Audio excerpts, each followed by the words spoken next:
I want to know about Japan.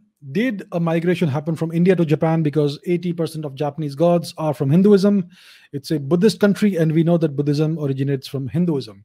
So that's an interesting question, and you are absolutely right. Lots of Japanese Buddhist gods, Buddhist deities, are actually Hindu gods, which again bolsters my case that Buddhism and Hinduism are the same thing. So you have goddess Benzaiten, who is a Japanese Buddhist goddess, who is Saraswati. You have you have goddess Kishoten, who is a Buddhist goddess, who is Lakshmi. You have Daikokuten, who is Kala Bhairava or Shiva, and you have Kangiten, who is Ganesh. So these are Hindu gods who are worshipped in Japanese Buddhism. So Japanese Buddhism and Japanese society as a whole has is based on a foundation, on a bedrock of Indian culture, and it permeates all strata and levels of Japanese society and culture. So clearly, there's an enormous amount of Indian culture and influence in Japan, even though it may not be visible to the untrained eye, but it is there. It is very much there. So your question is very valid. Was there a migration from India into Japan? Well, the answer is no. There was no migration of Indian people from India into Japan. All of these cultural elements of Hinduism and Buddhism and other forms of culture made their way to Japan via China. So I mentioned the great guru Bodhidharma, who taught the Chinese what became Kung Fu. He was a practitioner, he was a great master, an accomplished master of dhyana meditation. Now, dhyana meditation is a Sanskrit word, dhyan. The Chinese don't know how to pronounce dhyan, so they turned it into Chan.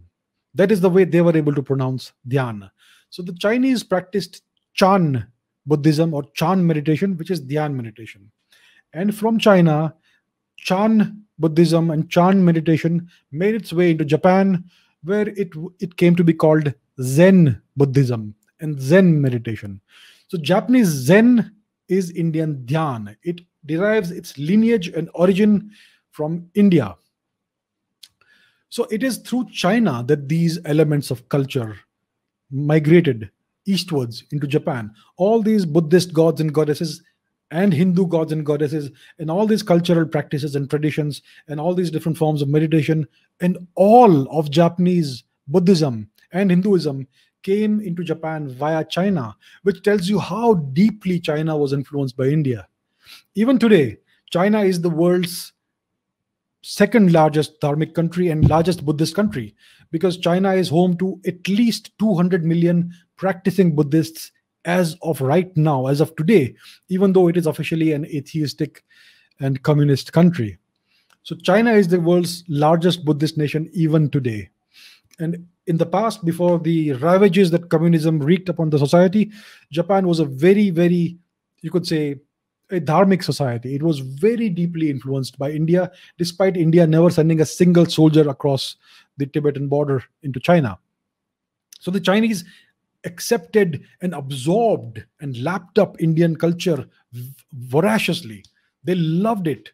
They sent emissaries requesting Indian kings and queens to send scholars to China to translate Sanskrit texts and Pali texts into Chinese and teach the Chinese Indian culture and philosophy and various aspects of Dharma. So Indian culture spread throughout China, and from China it spread into Japan. So that is the story. There was no migration from India into Japan. It was a transmission of culture through China.